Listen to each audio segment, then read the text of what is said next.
Hey guys, welcome to week 4 of the 2017 FRC build season.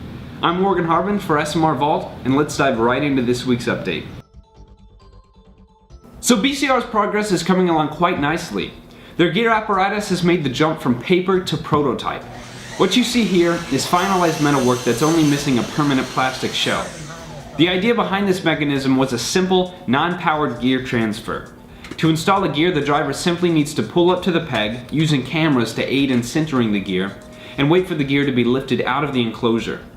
BCR feels it'll benefit from the lack of motors by not having to deal with the building obstacles that motors present. Moreover, motors and other equipment take up space, and space is especially precious in this year's game, given the tighter size constraints that most teams are having trouble with. Speaking of space, BCR had some crucial discussions this week about saving space, mostly regarding the placement of fuel elements.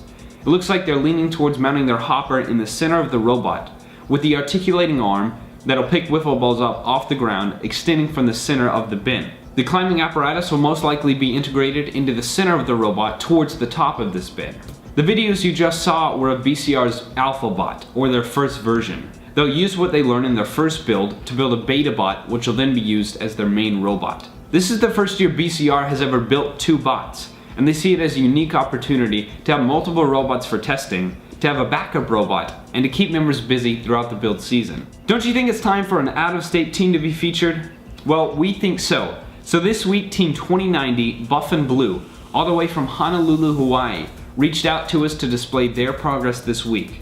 As one of the first robotics teams in Hawaii, their founding in 2007 represented the accomplishment of their goal of bringing robotics to Hawaii. They sent us a clip of their shooter, and it looks like things are going pretty well for them. Of course, adversity happens, and Buff and Blue feels their main source of it has been through a disagreement over the tall and skinny versus the short and wide volumes for their robot. Focusing on offensive strategy, their bot has a ball capacity of around 35 to 50, and they feel they're 30% of the way to a finalized robot. This may not sound like a lot, but let's take a look at this time last year. Teams were still in the advanced prototyping stages, as BCR and Buff and Blue are still in, and chassis were bare for the most part, since most mechanisms were still under development. So what do you think? Does progress in our region seem slower than normal this year, or are things chugging along pretty well? Let us know in the comment section below or via Twitter. Before we go, we'd like to introduce BCR's safety captain, Aaron, his co-captain, Sam, and new member, Barias, and their safety phrase of the week. Take it away, Aaron.